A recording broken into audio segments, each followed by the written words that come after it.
Bonjour, voici une vidéo un peu spéciale. C'est un entretien qu'on a fait avec François pendant notre tour du monde. Un entretien avec Christian, une personne qu'on a rencontrée en Inde. Et c'est sans doute une des personnes qui nous a le plus marqué de notre voyage. Il apparaît dans une des vidéos qu'on a fait à Auroville en Inde. Mais on voulait prendre le temps d'en faire une vidéo complète parce qu'on a vraiment été marqué par cette personne. Auroville, c'est une ville très spéciale dans laquelle on a passé 2 semaines et elle est très spéciale pour plusieurs raisons. Déjà parce qu'elle est basée sur un fonctionnement qui cherche à éviter la religion, l'argent et les politiques. Donc elle a un fonctionnement très particulier qu'on a essayé de décortiquer un petit peu. Et nous on s'est intéressé principalement à l'aspect agricole et à la gestion de l'alimentation dans Auroville. Et donc c'est pour ça qu'on a fait le tour en fait, de tous les producteurs qui fournissent l'alimentation pour Auroville. Et Christian en fait partie et on a passé un moment avec lui et on a trouvé qu'il avait vraiment une super façon d'aborder la question de l'agriculture, de notre rapport à la terre, de notre rapport à la société et du lien entre les deux. Et donc c'est pour ça qu'on a voulu en faire une vidéo exclusivement avec lui. Ça prenait trop de temps pour pouvoir l'intégrer dans le petit documentaire qu'on a fait à Auroville. Voilà. Et juste pour que vous compreniez bien le début de la vidéo, on parle de Mère. Et Mère, en fait, c'est une Française qui a fondé Auroville il y a 50 ans. Auroville, c'est à peu près 2500 habitants aujourd'hui pour que vous vous rendiez compte. Et Mère, c'était un peu un guide spirituel de toute une communauté dans la région en fait. Et voilà, bien qu'elle soit plus là aujourd'hui, tout ce qu'elle a pu dire et entreprendre dans cette ville fait vraiment partie de l'ADN d'Auroville. Et tous les Aurovilliens s'en inspirent encore beaucoup aujourd'hui. Voilà. Je vous embête pas plus, je vous laisse avec Christian. Et puis si derrière vous avez envie de mettre des commentaires, de partager la vidéo, etc., n'hésitez pas. Salut! Cette ferme, Orchard, c'est la seule que Mère ait connue. Et Mère était quelqu'un de pas du tout éthéré. Hein. Apparemment, elle était en contact avec des plans supérieurs, mais elle avait aussi les pieds bien dans la terre. Et elle a immédiatement intégré, dès l'origine du projet d'Auroville, intégré le fait qu'il faudrait nourrir les gens. Que tu ne pouvais pas créer une micro-société, un monde différent si tu ne nourrissais pas les gens qui allaient composer ce monde. Et donc la première chose qu'elle a faite, c'est de faire une ferme. C'est un beau symbole quand même. Et cette ferme, c'était Orchard. Voilà, et elle l'a confiée à Gérard, qui est l'Aurovillien numéro 1. C'est rigolo. Il vivait à l'ashram depuis 55 et il est resté droit dans ses bottes tout ce temps-là. Ouais. Alors par contre, il s'est passé quelque chose, c'est que comme Mère lui a dit Gérard, est-ce que tu veux devenir le premier fermier d'Auroville? Et qu'il était ravi, oui, et qu'il a dit oui, elle lui a dit tu auras à nourrir la communauté. Et ça lui a fait peur. Il a eu peur de s'attaquer à ça en 68-69, en biologique, à une époque où le biologique n'était pas aussi connu qu'aujourd'hui. Il n'y avait pas la permaculture qui était passée par là, tout le marketing que la permaculture a fait autour du biologique. Et il y avait au contraire, la révolution verte qui battait son plein. Et malgré que Mère ait insisté pour qu'il commence en biologie, il n'a pas voulu et il a lancé sa ferme en conventionnel, en chimie. Et elle est revenue 3 fois à la charge. Et il a dit non Mère, je me sens pas, tu me dis qu'il faut que je nourrisse la communauté, mais moi je ne sais pas le faire autrement qu'en chimie. Pour l'instant, ce que je lis dans les livres et tout, c'est que le rendement est du côté de la chimie. Donc si tu me dis que je dois nourrir les gens, je ne peux pas nourrir les gens en biologie, je fais de la chimie. Et il a maintenu sa ligne. Et donc la ferme a été en chimie pendant 42 ans. Ouais. Quand je suis arrivé là en 43 ans. Quand je suis arrivé là en 2012, il y avait 43 ans de farming conventionnel derrière moi et j'ai hérité d'une terre qui était massacrée, faut bien le dire quand même. Surtout que cette terre, vous le voyez, c'est une terre sableuse, hein. C'est en fait de la terre à briques, elle est excellente. Vous voyez, c'est un petit morceau de ma terre qui a été excavé lorsqu'on a posé des tuyaux il n'y a pas très longtemps et il a été mouillé par la mousson et cuit par le soleil. Et essayez de le casser, vous allez voir. C'est de la brique, je vous jure, c'est de la brique. Vraiment, j'aimerais vous montrer avec quelque chose d'autre, mais enfin, vous entendez hein? Voilà, alors ça c'est quand même cassé, mais vous imaginez, ça c'est pas de la bonne terre pour faire de l'agriculture. Ce serait donc une très bonne terre à briques, c'est 85% de sable et des mauvaises argiles, on appelle des kaolinites. C'est un sol qui ne retient absolument pas les éléments, qui a beaucoup de mal à se constituer en tant que sol vivant. C'est un support physique, alors absolument adorable. Lui par contre c'est très facile à travailler, dès que c'est un peu mouillé, c'est mou, c'est parfait. Ça stocke pas l'eau, ça fait pas de flaques, enfin bon, c'est tout bien, sauf que c'est pauvre comme tout. C'est un sol qui convient mieux à des forêts, à des choses comme ça, à des écosystèmes protégés et stables. Mais le farming, c'est vraiment un challenge. Et c'est ça qui a déterminé la vocation de la ferme. En fait, quand je suis arrivé là, au bout d'un moment, je me suis rendu compte que ça m'allait pas de faire ce type de farming. J'étais un peu stagiaire pendant 6 mois. Et puis de février 2012 à octobre 2012, et en octobre 2012, j'ai piqué ma crise. Quand j'ai vu les dégâts que faisaient les épandages de potasse là-bas dans les champs, là sur des concombres, c'est juste là-bas. Un jour, je me souviens, j'ai quitté le champ, d'un pas furieux, je suis allé au bureau et je suis allé engueuler Gérard et je lui ai dit Gérard, c'est pas possible, on passe en bio ou j'arrête, je m'en vais quoi. Voilà. Et alors ce jour-là, il m'a dit fantastique, j'attendais que ça depuis longtemps, mais c'est pas moi qui pouvais le faire, il avait déjà 81 balais. Hein. Si tu te sens d'y aller, vas-y, je te soutiens. Voilà. Et donc on a démarré la conversion bio en octobre 2012. Tout arrêté, brutalement. J'ai tout rangé, j'ai vidé les placards, j'ai brûlé les cartons de Monsanto, de Bayer, etc. J'ai tout arrêté. Ouais. The day one was quelque part en octobre 2012, j'ai oublié le détail, mais c'est pas grave. Et voilà.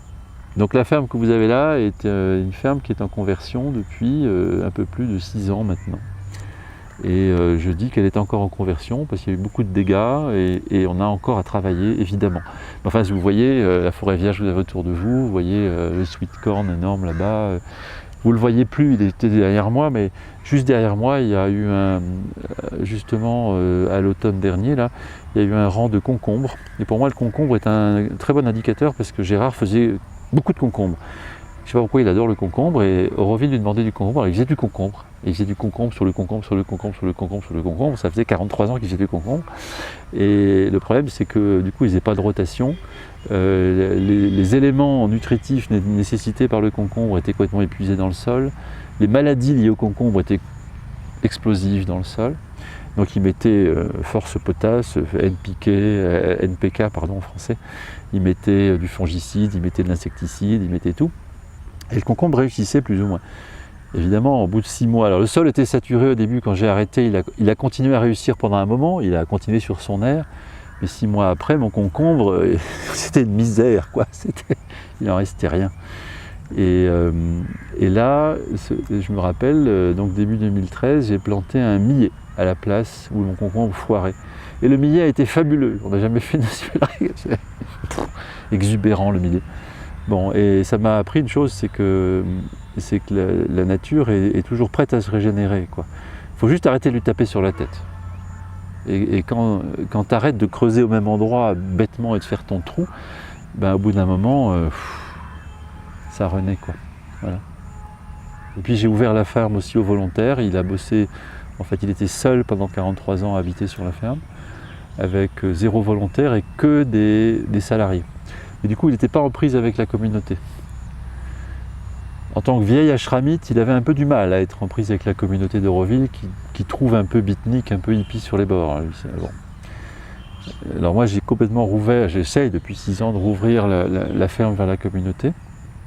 Donc on accueille des volontaires, on a toujours des salariés, il y en a 13. Mais j'ai rouvert le recrutement déjà du staff, de l'équipe stable de la ferme. On est maintenant 8 Aurovilliens qui collaboreront de manière régulière avec la ferme. Ça représente 6 ou 7 temps plein. Et plus les 13 salariés, plus des volontaires. Alors en saison basse, il y en a 1 ou 2. En saison haute, on est monté à 27 volontaires. Donc certains jours, c'est la ruche ici. Il y a du monde. Voilà. Du coup, ça demande quand même beaucoup de main-d'œuvre.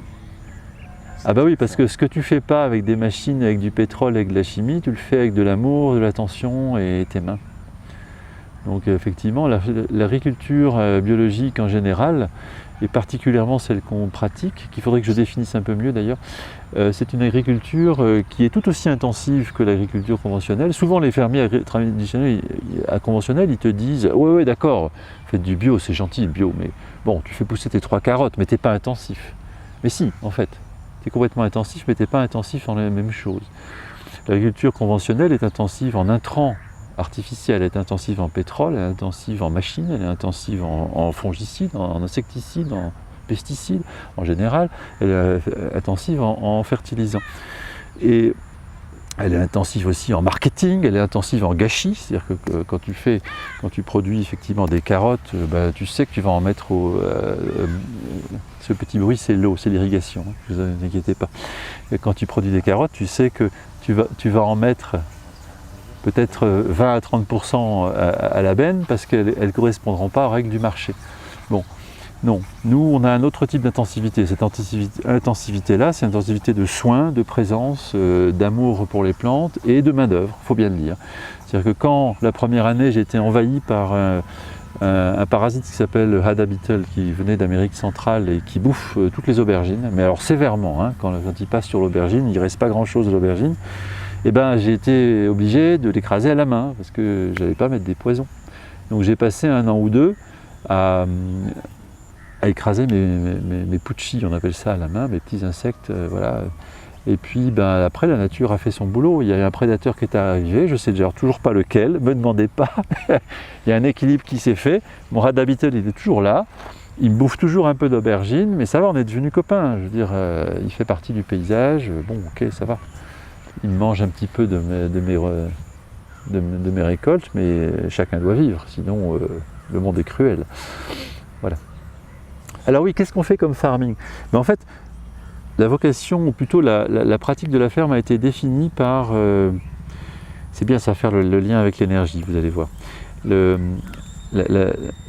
La vocation de la ferme a été déterminée par son histoire, parce que cette ferme, quand je l'ai trouvée en 2012, elle était en quelque sorte comme un modèle de la planète. Elle était très abîmée. La planète est très abîmée, plus qu'on l'imagine. Et la ferme était très abîmée. Ce qui était très abîmé, notamment, c'est le sol, qui avait été maltraité par l'agriculture conventionnelle. Et en fait, je ne l'ai pas formulé tout de suite, mais ce que j'ai commencé à faire spontanément, avec plusieurs techniques dont on pourra parler si vous voulez, ce que j'ai commencé à faire spontanément, c'est essayer de régénérer le sol. Et ce type d'agriculture-là, c'est celui qu'on appelle agroécologie en France, mais les anglo-saxons lui ont donné un nom bien avant nous. C'est le Rodale Institute qui a baptisé ça Regenerative Agriculture, l'agriculture régénérative. C'est une agriculture qui vise non seulement à produire de la nourriture, c'est le but de toute agriculture, mais aussi à régénérer le milieu, de manière à ce que l'année d'après, tu sois en position de produire éventuellement encore plus de nourriture, et non pas potentiellement moins. L'agriculture conventionnelle est une agriculture d'exploitation, ce n'est pas une agriculture de régénération, c'est une agriculture qui exploite son milieu. Elle suce tout ce qu'elle peut, et quand elle a fini de sucer, elle compense. Donc on a sucé les sols, en gros c'est fini. Les sols des grandes zones de culture dans le monde sont lessivés. Au niveau de la fertilité, ils sont pour ainsi dire morts. Et aujourd'hui, de manière stable, on doit mettre, de manière continue, on doit mettre des intrants pour que ça produise quelque chose. Le sol est mort et simplement on farcit les plantes avec de la nourriture à plantes, à savoir de l'azote, du potassium, du phosphore et autres joyeusetés. Évidemment, comme ça ne les rend pas très sains, c'est que ce serait comme de bouffer du McDo à longueur de journée pour nous, et ça fait des maladies, et alors après on les farcit aussi avec des médicaments. On met des pesticides, des fongicides, des machins, etc.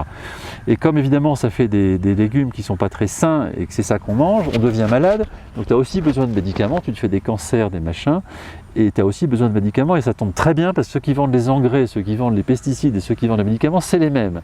Donc c'est un business fabuleux. Bon, ainsi va le monde. Voilà. L'agriculture régénérative ou l'agroécologie, ce qu'elle dit, c'est que, ouais, ok, il faut produire de la nourriture parce qu'on est quand même là pour ça. Nous, les fermiers, hein, on a une solidarité avec la société, c'est qu'on a des grandes terres. C'est vrai que moi, j'habite du coup quasiment seul au milieu de 18 hectares, c'est un paradis, ok, mais je bosse pour les autres. Je ne vais pas rester tout seul dans mon coin. Cette terre, elle est là pour produire la nourriture, pour que la communauté puisse exister. Voilà, donc je livre la nourriture 3 fois par semaine, il y a un camion qui part. Voilà. Mais ça, c'est le premier objectif. Si on fait que ça, on ruine la terre. Donc on se fixe un deuxième objectif qui est de produire de la fertilité. On produit de la nourriture, mais on produit aussi de la fertilité. On régénère le sol. Voilà. Et ces deux éléments de base, il faut au moins ces deux éléments pour pouvoir parler d'agroécologie ou d'agriculture régénérative ou de permaculture, de ce que tu veux. Voilà. Ça, c'est la nouveauté. L'agriculture qu'on a inventée il y a 10 000 ans, c'est une agriculture d'exploitation. L'être humain a découvert comment arriver à bouffer sur son milieu. Alors il a bouffé. Il a fait des gamins, et qui ont bouffé. Et maintenant, c'est un peu mort. Voilà. On est là. Alors maintenant, il faut découvrir comment est-ce qu'on peut vivre autrement avec notre milieu. Pour aussi penser à lui. Pas seulement à nous. Donner un paillage de carbone à ton sol, c'est lui donner la base. Il va se mettre à vivre, pourvu qu'il y ait un tout petit peu d'azote, ça va commencer à vivre. Vivre, ça veut dire quoi? Ça veut dire entre autres que des microbes vont se développer, des bactéries vont se mettre à habiter le sol, etc. Ça va commencer à grouiller là-dedans. Et parmi tout ce peuple qui va grouiller dans le sol, ce que j'appelle la vie du sol, il y a des bactéries qui savent fixer l'azote. Et la source de l'azote, elle n'est pas du tout dans le sol, contrairement à ce qu'on croit, elle est dans l'air. L'air, l'atmosphère, là, c'est 78% d'azote. Enfin quoi? Faut s'en rappeler. Ça vient de l'air. Et ce qui est rigolo, c'est que tout le reste aussi vient de l'air en fait. Parce que le carbone, il vient d'où? Il vient de l'air aussi, figurez-vous. C'est du CO2 qui a été pris dans l'air. Il vient certainement pas du sol. Les plantes ne mangent pas le carbone qui est séquestré dans le sol. C'est la vie du sol qui mange le carbone qui est séquestré dans le sol. La nourriture des plantes, c'est certainement pas du carbone. Compris ça? Et une plante, en fait, c'est très intéressant. La composition d'une plante, et tant qu'on n'a pas compris ça, on ne comprend pas comment tout ça, ça marche. À 96%, ce machin-là, mais aussi celui-là, hein, si on ne regarde pas l'eau, aussi celui-là, d'ailleurs, c'est les mêmes. Hein, et puis aussi celui-là que j'ai en face de moi, d'ailleurs, en fait, parce qu'il mange de la plante, donc il est fait exactement la même chose. Et aussi celui-là, d'ailleurs, même chose. 96% de ça, ça vient de l'air. Ça ne vient pas du sol. Le moteur, c'est la photosynthèse. Et la photosynthèse, pour l'essentiel, c'est de fixer du carbone à partir du CO2 de l'atmosphère. Voilà. Tout ça, ça s'est fait à partir d'air. Nous sommes faits d'air. C'est ça qui est rigolo. Hein? Et c'est que le reste, les 4 ou 5% qui restent, qui viennent du sol. Voilà. Et ces 4 ou 5% incluent l'azote. Mais cet azote lui-même, il vient de l'air. Il n'y en a pas d'autre. De toute façon, il n'y a pas de stock d'azote dans le sol, sauf à des rares endroits. Mais il s'est à peu près épuisé dans le monde. Les îles à Guano, par exemple, c'était des endroits où il y avait de l'azote, hein, mais elles sont finies depuis très longtemps. L'azote qui reste, il est là. Hein. Et cet azote, il est fixé par des bactéries qui sont dans le sol. Donc de nouveau, on voit bien que c'est la vie du sol qui permet de fixer des éléments qui sont majoritairement dans l'air. Or l'air, il est gratuit. Enfin, il est gratuit, il est renouvelé, il est partout. C'est une ressource qui est énorme. Donc si tu as un peu de soleil, un peu d'eau, à partir du moment où tu fais pousser une plante, tu reçois un cadeau fantastique qui est la fixation du carbone et de l'azote sous forme du corps d'une plante. Voilà. Et ça, c'est ta richesse. En tant que fermier, c'est ta richesse. D'ailleurs, en tant que tout le monde, mais en tant que fermier, moi, j'y suis très sensible. C'est un cadeau qui m'est fait tous les jours et dans une abondance que vous ne pouvez pas imaginer. J'expérimente tous les jours que Dieu fait l'abondance ici. Depuis qu'on est petit, qu'on est né dans cette société de mes deux, pardonnez-moi, on nous apprend la rareté. Rareté des câlins, rareté de la bouffe, rareté des jobs, rareté de plein de choses, rareté des partenaires amoureux, rareté à tous les étages. Mais la nature, elle n'est pas faite de rareté, elle est faite d'abondance.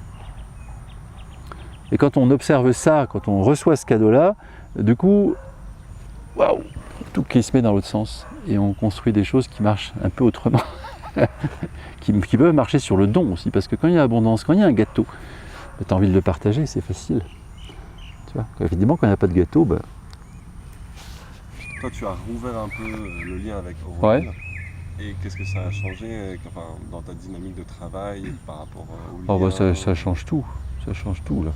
Ça change tout. L'ouverture vers la communauté fait que j'ai beaucoup plus de problèmes et que je m'emmerde quotidiennement à dealer avec l'autre. Quand tu es seul, c'est facile, mais l'enfer, c'est les autres, disait Sartre. Mais en même temps, tu fais rien de grand seul. Moi, je ne suis pas venu à Auroville pour faire un chouette truc tout seul. Je suis venu à Auroville pour faire un truc avec eux, même si c'est mon enfer quotidien. Ça pose plein de problèmes d'ordre marketing par exemple, parce que les braves Auroviliens, les visages pâles qui arrivent ici, ils arrivent, ils veulent leurs patates, ils veulent leurs courgettes, ils veulent voilà tout ça. Mangue de peau, ça pousse pas ici, dommage.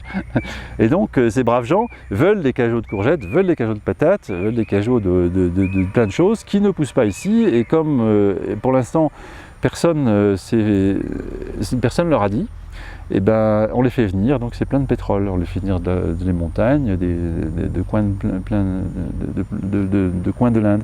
Et moi, par exemple, j'essaye de faire pousser des plantes traditionnelles qui sont d'ici, comme les wing beans qui sont là derrière moi, juste derrière moi, je peux vous les montrer, des trucs que les gens connaissent pas trop, mais c'est succulent, on peut faire des très bonnes choses avec, mais il faut leur apprendre à les cuisiner. Donc par exemple, je suis obligé un peu de faire moi-même, de construire moi-même mon marché, d'éduquer mon marché. La plante que je vous ai montrée, le curcuma tout à l'heure, au début, personne n'en voulait. Pourquoi? Pour des raisons stupides. Les Occidentaux sont fanas de curcuma frais, parce que ça, ils l'ont vu dans les revues des boutiques de diététique. Ils veulent du curcuma frais, ils ne savent pas quoi en faire, mais ils en veulent. Ça tombe bien.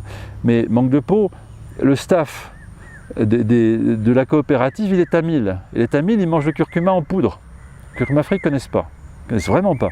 Donc, ça fait 3 ans, quand j'ai commencé le curcuma, j'ai dû batailler. Je dis, mais si, je veux te le vendre, mon curcuma frais, mais s'il te plaît, prends-le. Mais ils n'en voulaient pas. Et finalement, j'ai réussi à passer la barre, ils en ont mis 2 kilos et il est parti comme ça, parce que les gens en voulaient. Donc maintenant, j'en livre régulièrement. Pareil pour la citronnelle. J'ai lancé la culture d'une citronnelle excellente il y a 1 an et demi de ça. Au début, ils n'en voulaient pas. J'ai dû forcer la porte. Et puis maintenant, tout d'un coup, ils m'en demandent 5 kilos d'un coup, je ne les ai pas. Alors, c'est toujours comme ça. Mais c'est comme ça qu'on avance. À coup d'essais-erreurs, de corrections, de machin, j'en ai replanté. L'année prochaine, ils me demandent 5 kilos, je les aurai. Mais ça se fait ensemble. C'est ça qui est rigolo. Alors, il y a toute la filière marketing qui me donne des cheveux blancs, très honnêtement, et je peste, je râle et je le traite d'imbécile 3 fois par jour. Mais ça avance. Bon an, mal an, ça avance. J'ai par exemple la patate douce, j'ai développé la patate douce ici, mais je développe aussi le taro, je développe le tapioca. Et le tapioca, par exemple, c'est intéressant, c'est une plante locale, ça pousse superbement ici, sauf que les Occidentaux, ils ne savent pas le bouffer. Et d'ailleurs, en fait, j'ai découvert en creusant le sujet que les Indiens non plus, parce que figurez-vous que le tapioca, c'est toxique, ça contient du cyanure. Et si tu le manges sans précaution, tu t'empoisonnes. Et c'est arrivé il y a moins de 6 mois, un jeune volontaire allemand qui est tombé raide, quasiment mort à Pondy, réanimation et compagnie, s'était bouffé du tapioca cru sans savoir qu'il faut enlever la grosse peau autour. Et il y a des modes de préparation spécifiques. Le tapioca, c'est super bon, c'est à tomber. Et maintenant, moi, je préfère ça à la patate. Mais j'ai dû m'éduquer moi-même. Et je peux vous dire qu'au début, ma femme, elle voulait que de sa patate, elle voulait pas de tapioca. Et j'ai appris à le cuisiner, j'ai appris à le traiter pour qu'il ne soit pas toxique. Et maintenant, je vous fais du tapioca les doigts dans le nez, c'est meilleur que la patate, je vous jure. Voilà, mais c'est tout un chemin. Et alors, toi, tu le fais au niveau personnel, tu es convaincu, tu pousses le truc, puis après, il faut faire bouger les autres. Et ça c'est l'enfer, ça, c'est lourd. C'est comme bouger des montagnes, quoi. Mais ça bouge, ça bouge. C'est Mitterrand qui disait que l'action politique, c'était comme essayer de faire dévier un éléphant en étant une libellule qui n'a comme arme que de vrombir dans son oreille. Voilà, en gros c'est ça. Alors je vrombis dans l'oreille de plein de gens. Et tel que vous me voyez, je vrombis assez fort. Mais bon, voilà. J'entends beaucoup parler d'agroforesterie. Mais là, dans ton exploitation, finalement, il n'y a pas tant d'arbres que ça. Si, il y en a beaucoup, tu ne les vois pas beaucoup parce qu'ils sont en fait beaucoup autour de nous, mais si tu vois, regarde derrière, il y en a énormément. C'est en fait, la majeure partie de la ferme est composée de vergers, d'arbres moyens comme les cachous que tu vois là-bas, ou de grands arbres comme les manguiers qu'il y a là. Mais ne t'y trompe pas, il y a 10 hectares de cachous comme ceux qui sont derrière, ça fait quand même beaucoup. Il y a 4 hectares de manguiers qui ont 60 à 80 balais et qui sont des très beaux grands arbres. Donc du coup, toi et moi, ouais. on voit bien ce que c'est, mais est-ce que tu peux pas prendre à moi, mais expliquer pourquoi il y a des arbres? Alors pourquoi il y a des arbres? D'abord parce qu'ils étaient là avant. Alors, si tu veux bien, je vais d'abord finir ce détour par l'agriculture régénérative pour juste mentionner le fait que ce qui manque cruellement actuellement dans la pratique agricole des humains sur Terre, c'est le souci du sol. Voilà. On a pensé à la plante, on s'est beaucoup intéressé à la plante, on a sélectionné des blés, on a sélectionné des riz, on a sélectionné des trucs et des machins, etc. Ils sont tous plus beaux les uns que les autres. Voilà. On a pensé à l'animal, qu'on mange, on a aussi pensé à l'animal nous, hein, puisqu'on a pensé à se nourrir. Donc on a intégré la plante et l'animal. On a fait une espèce de pseudo-cycle qui inclut la plante et l'animal. Je dis pseudo-cycle parce que c'en est pas un, en fait c'est ouvert, c'est pas un truc qui tourne, c'est un machin où en fait on gave la plante avec des nourritures artificielles, on fait pousser des grosses plantes qu'on donne aux animaux, soit directement à nous quand tu bouffes une salade, voilà, tu as mangé une plante, soit à un animal que tu vas manger à ton tour. Et tout ça, ça produit des déchets, et ces déchets, on ne sait pas quoi en faire. On est débordé par la merde de vache, on est débordé par nos propres merdes. La moitié de l'humanité, plus de la moitié de l'humanité pour l'instant, fait caca dans des tuyaux. Ça aboutit dans des centres de traitement des eaux usées qui produisent des boues. Ces boues, on ne sait pas quoi en faire. À 98%, elles sont brûlées, incinérées ou enfouies. Voilà, tellement c'est toxique, tellement on ne sait pas quoi en faire. Et l'eau qui en sort, elle est tellement encore polluée qu'on la chlore avant de l'envoyer dans les rivières. Donc on tue les rivières au passage. Voilà, c'est que du déchet. Donc c'est un cycle ouvert. La plante, on la nourrit avec des trucs qui sont dérivés du pétrole, NPK et compagnie. La plante nourrit l'animal, directement ou indirectement elle nourrit l'homme, et tout ce que ça produit, c'est du déchet. Agriculture d'exploitation, c'est comme une mine. Tu tapes dans la mine et quand il n'y a plus rien dans la mine, bah, tu vas ailleurs. Sauf qu'on n'a pas d'ailleurs, on a fait le tour de la planète. Dommage. Bon. L'oubli, qu'est-ce qu'on a oublié là-dedans? On a oublié le sol. C'est tout bête. Et tu ne peux pas résoudre ce problème s'il n'y a pas le sol. Parce que le sol, c'est le grand recycleur. Et si tu n'as pas le sol, tu ne peux pas boucler la boucle. Voilà. Et maintenant, si tu rajoutes le sol, ça se met à marcher. Tu as l'animal, la plante et le sol. Quand l'animal ou la plante meurt ou produit quelque chose qui ressemble à un déchet, par exemple quand cet arbre, c'est pas un arbre, c'est une fleur, mais c'est pas grave, perd une feuille, boum, ça tombe par terre. Ça a l'air de rien ça, mais c'est super important. Parce qu'en fait la plante là, elle nourrit le sol. Ce qu'on a oublié, c'est de considérer le sol comme un être vivant. On apprend aux enfants qu'il y a les plantes et les animaux, c'est pas vrai, je dis c'est pas vrai. Il y a les plantes, les animaux et le sol. Et ça peut pas marcher sans le sol. Et le sol, il est comme toi, il a besoin d'eau pour vivre. Sans eau, tu meurs. Sans eau, il meurt. Il a besoin de carbone. Sa nourriture, c'est du carbone. C'est pour ça que c'est si important, ça. C'est du carbone qui tombe sur le sol et qui va nourrir le sol. Donc quand on fait caca, quand on fait pipi, quand on meurt, quand une plante drop une feuille, meurt, a fini sa vie, boum, ça tombe sur le sol. Et le sol, c'est le grand recycleur. Il mange ça, c'est sa nourriture. Le sol, avec cette nourriture-là, il va vivre, il va se développer, et il va mourir à son tour, parce que tout ce qui vit meurt. C'est Bouddha qui l'a dit, c'est pas moi. Tout ce qui vit meurt. Le sol, il vit, il a une apogée et une fin. Et sa fin, à lui, c'est quand l'humus et tout ce contenu carboné, cette matière organique, qui n'est pas la nourriture des plantes, se décompose, quand toute cette vie qui s'est développée dans le sol se décompose, se minéralise, on dit en termes techniques, et devient la nourriture des plantes. Ah, intéressant. Les animaux se décomposent dans le sol, les plantes se décomposent dans le sol se décompose dans les plantes. Les plantes, on les mange. Vous voyez, apparaître le cycle. Et qu'est-ce qui fait que tout ça, ça tourne? Parce que ça, je vous ai décrit une roue là. Il y a une belle roue là. Ça commence les plantes vers le sol, l'animal vers le sol vers les plantes vers les animaux. Ça commence à marcher. Mais une roue, si vous la lancez, elle finit par s'arrêter. Donc il faut un moteur. C'est quoi le moteur de tout ça? C'est le soleil. Eh oui, c'est le soleil et c'est la photosynthèse. Il n'y a qu'un moteur. Le sol n'est pas un moteur. L'animal n'est pas un moteur. Le seul moteur, c'est la photosynthèse. Et il n'y a que les plantes qui sachent faire. Voilà. Donc il faut simplement... J'appelle ça, dans ma ferme, c'est ce que j'appelle le Grow Something Principle. Quand j'ai envie de résumer le truc à mes stagiaires, etc., je leur dis, écoute, mon farming à moi, c'est simplement... fais pousser quelque chose. Qu'importe, une mauvaise herbe, ça c'est une mauvaise herbe, hein, ça c'est plein de mauvaises herbes. Mais je m'en fous, fais pousser quelque chose. C'est toujours mieux que rien. Alors, je vais reprendre le fil à partir de mes objectifs. Il y en a un, c'est produire de la bouffe, on l'a dit. Deuxième, c'est produire la fertilité, on l'a dit aussi. Et c'est ces deux-là qui définissent la base de ce qu'on pourrait appeler une agriculture régénérative. Le manque de peau, ça ne suffit pas pour dire qu'elle est soutenable. Et donc, je rajoute, moi, deux autres objectifs. L'un, c'est de produire de l'eau. Parce que sans eau, tu ne fais pas de farming. Hein. Si tu ne maîtrises pas l'eau, tu ne peux pas faire pousser des plantes. Donc nous, dans notre cas, on a un sol qui ne retient pas l'eau, je ne peux pas l'arrêter quand elle tombe sur le sol. Et chez nous, on a beaucoup d'eau, il ne faut pas croire, ce n'est pas un pays sec du tout. Hein, il tombe plus de 2 fois plus d'eau qu'en France, mais elle tombe quasiment tout en un mois, enfin 80% en un mois. Donc quand elle tombe, ça démolit tout, ça fait de l'érosion, etc. C'est vraiment ça devient une calamité, quoi, en fait. Donc il faut la gérer.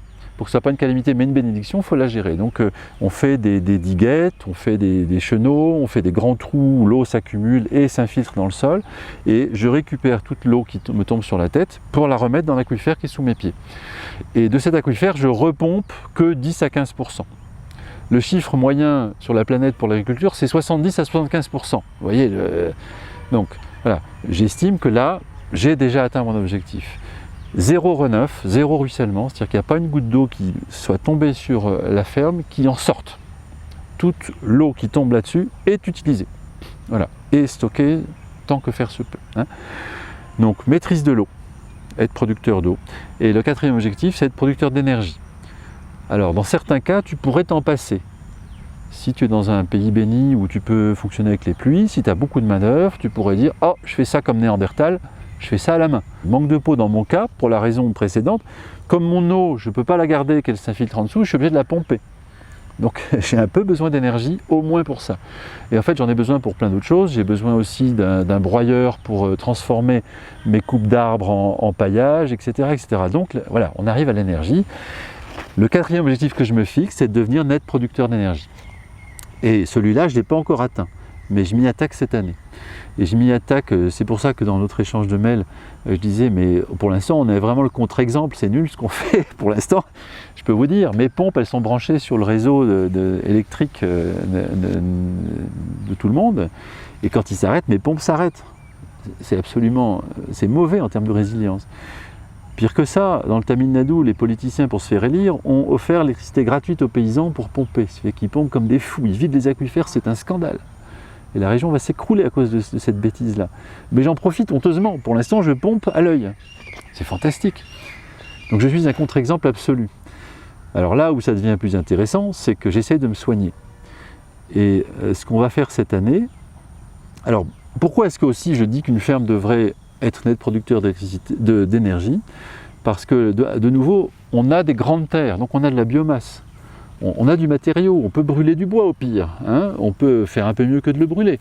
On a des vaches, donc on peut faire du biogaz, on a des poules, on peut aussi faire du biogaz avec. On a plein de possibilités, en fait, on a plein de surfaces, on peut mettre des panneaux solaires, on a des surfaces dégagées, des grands terrains dégagés, donc on peut mettre des éoliennes.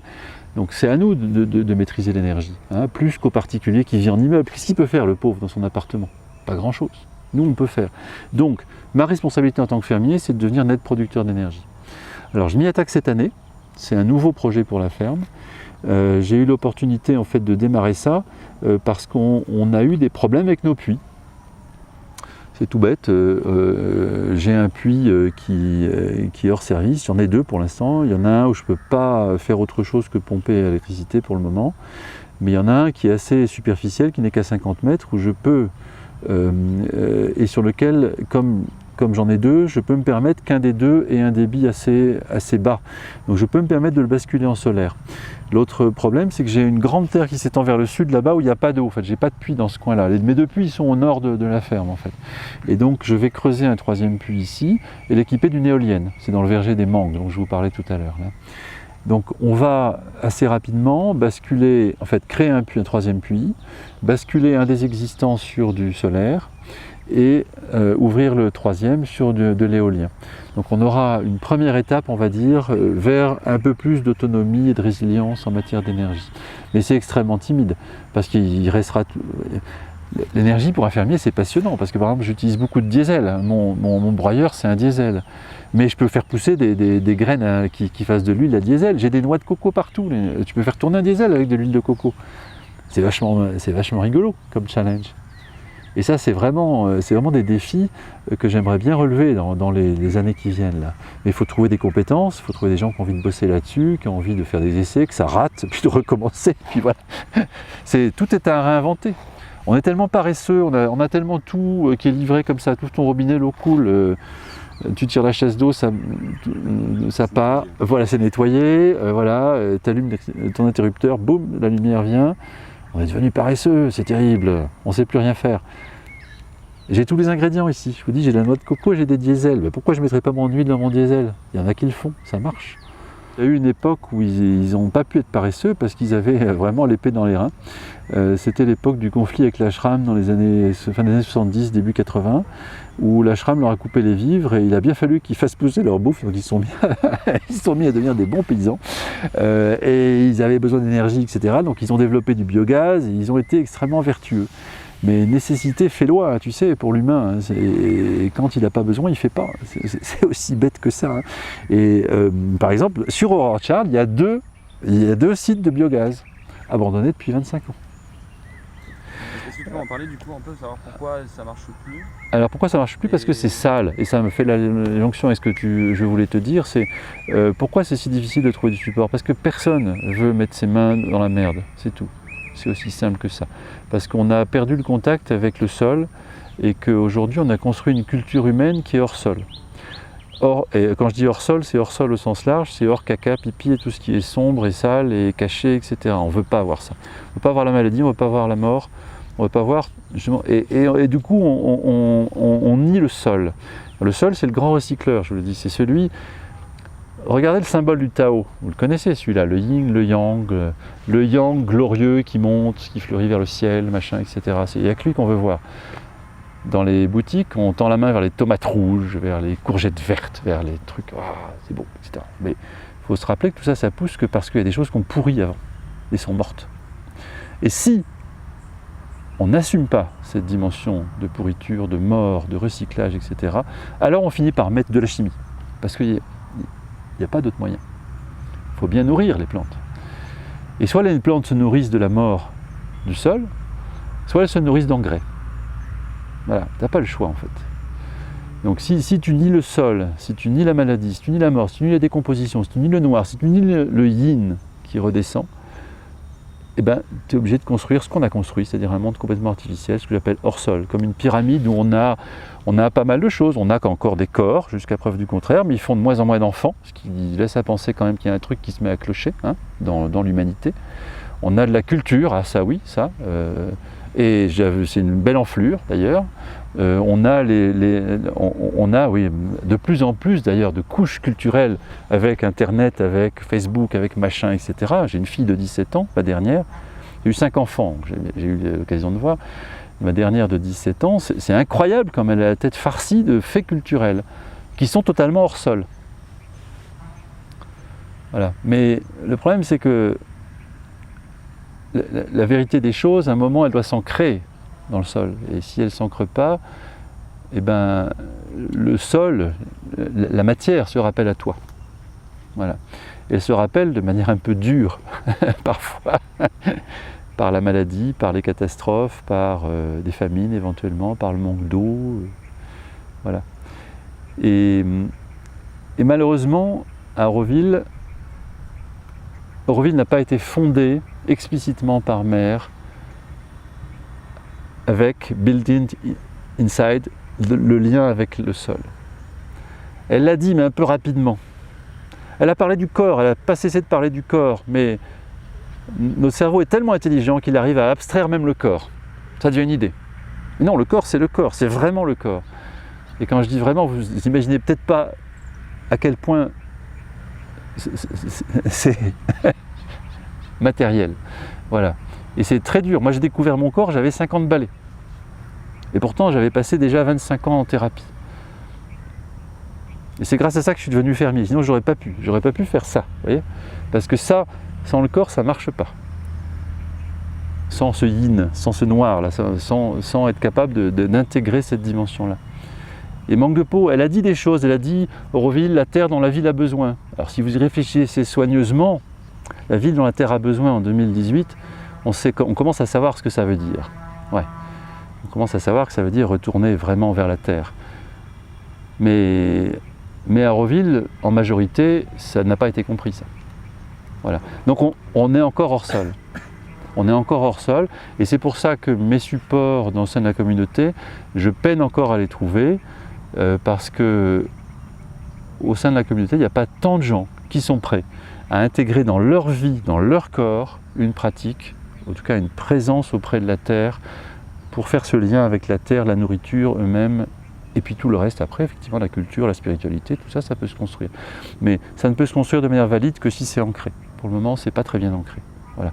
Donc le résultat, c'est qu'aujourd'hui, on est 20 fermes, ce qui représente 20 stewards agriculteurs sur 2500 aurovilliens. C'est même pas 1%, faites le calcul, c'est misérable, c'est 0,8% si je me souviens bien, quelque chose comme ça. Si tu rajoutes les femmes, les salariés, etc., tu montes péniblement à 2 et quelques pourcents, c'est même pas l'Allemagne, la France ou les États-Unis, qui sont à 4, si je me souviens bien.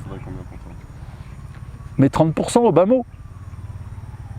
Mais n'espère pas que je te dise 5 ou 7. Hein.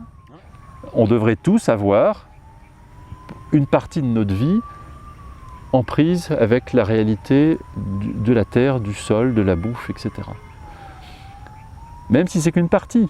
Et alors moi j'essaie de le réaliser d'une autre manière, c'est que j'ai créé un système de créditants. Les gens qui bossent chez moi accumulent des heures. Et puis on est censé vivre sans monnaie. Alors moi je l'ai pris au mot, hein, j'ai fait un truc sans monnaie. Les gens qui bossent chez moi, ils accumulent un créditant. 1 heure passée, 1 heure créditée. Pan. Et j'ai pris des travaux d'anthropologues qui montrent qu'en gros, les peuples primitifs, quand ils ne sont pas trop pollués par toutes les conneries qu'on s'est inventées, ceux qui ne sont pas encore hors sol, ils passent en gros 3 heures, 3 heures et demie par jour à assurer leur subsistance. 20 heures par semaine, c'est pas compliqué. Tu regardes ensuite les chiffres de l'OMS qui te dit qu'il faut bouffer 500 grammes de produits frais par jour. 500 grammes par 7, 3,5 kg. Je me dis, derrière toi, il y a peut-être une femme, je sais pas. Peut-être que Nora est ta copine, j'en sais rien, il faut peut-être que tu la nourrisses. Ou si c'est pas elle, ça va être un enfant ou un vieux, j'en sais rien. Donc j'ai multiplié par 2. J'ai dit 3,5 x 2, 7 kg. 20 heures, 7 kg. Il n'y a pas de roupie là-dedans, hein. Il n'y a pas de prix, il n'y a pas d'inflation. C'est un truc, c'était valable il y a 10 000 ans, sera encore valable dans 10 000 ans. Donc n'importe qui bosse là, qui bosse 20 heures, a droit à 7 kg de produits de la ferme, offert. Il m'offre son temps, ben, je lui offre le produit de son travail, c'est logique. Voilà. Et ça, mine de rien, ça fait beaucoup. Des gens qui comprennent ce qu'il y a derrière, eh ben, ils inscrivent dans leur vie de passer un petit peu de temps à la ferme. Et là, c'est un vrai support. Voilà. Et surtout, ça change leur vie, ça change la mienne aussi, ça fait des bons amis, et puis ça fait ça. Auroville, c'est censé être une anarchie divine. Lorsque Mère a dit ça, un jour quelqu'un lui a dit « Mais c'est quoi le système politique qui devrait régner à Auroville ?» Et là, elle a fermé les yeux, et elle est restée silencieuse pendant un long moment, et les gens autour disent « Où est-ce qu'elle est partie ?» Et puis, elle est ressortie, elle a dit, elle avait les yeux qui pétillaient, il paraît, ce jour-là. Et elle a dit « Oh, je dirais bien que ça devrait être une anarchie divine. » Puis elle s'est recueillie un moment, puis elle a franchement rigolé, puis elle a dit « Mais ils ne vont pas comprendre. » Voilà notre héritage. Ouais, de toute façon, on va passer dans le tas. Alors, moi, je peux comprendre des choses, mais en tout cas, je comprends une chose, c'est que d'abord, c'est une anarchie. C'est-à-dire que ce système ne doit pas reposer sur des règles, des corps, des institutions, des choses comme ça. C'est-à-dire que chacun, quelque part, en chaque point, doit avoir pleinement conscience de ses responsabilités, de ses devoirs et agir pour le bien de lui-même et de la communauté comme un tout, si tu veux. Voilà. C'est-à-dire que le pouvoir est réparti, il est détenu par chacun de manière pleine et entière. C'est que chacun à tout moment est responsable de tout et doit faire ce qu'il doit. Et ce qu'il doit, comment il le sait? Par son lien avec le divin. Bon, c'est l'explication de texte la plus simple, hein, je veux dire, c'est pas du tout génial ce que je vous dis, hein, mais voilà. Son lien avec le divin, dit autrement, c'est par le travail sur toi-même et ton cheminement spirituel que tu peux sentir ce que tu as à faire. Voilà. Moi, modestement, quand j'ai passé la barrière la première fois ici, j'ai senti que c'était ma place et que je devais faire ça. Et ça a fait basculer ma vie. C'est ma vie. C'est difficile à mettre en mots, je suis désolé, c'est une expérience, quelque chose que tu peux expérimenter, mais c'est difficile de le transmettre. Je me sens en prise avec ça complètement. Je n'ai plus besoin de vacances, je n'ai plus besoin de m'acheter des trucs ou de compenser quoi que ce soit, c'est juste ma vie, quoi. Et ça va. Et c'est comme Gérard, enfin ce que j'ai senti tout de suite quand je suis arrivé avec Gérard et Biti, c'est leur vie quoi. Et c'est comme une espèce de gros bloc, mais j'allais dire de certitude, mais j'aime pas le mot certitude parce que quelque part une certitude ça te ferme au monde, ça te ferme à l'autre, etc. C'est juste un gros bloc de tranquillité dans l'engagement, tu vois.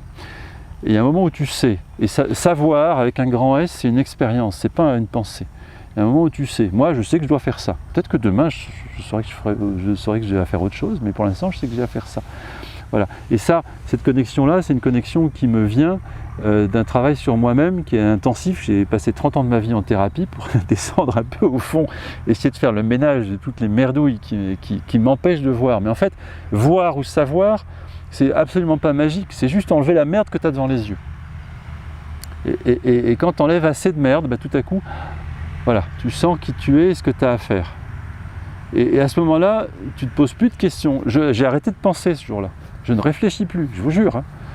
Pourtant, je suis un sale intello, je suis ingénieur des ponts, j'ai fait un master spécialisé en urbanisme, j'ai fait des longues études et j'ai oublié d'être con, mais je ne pense plus.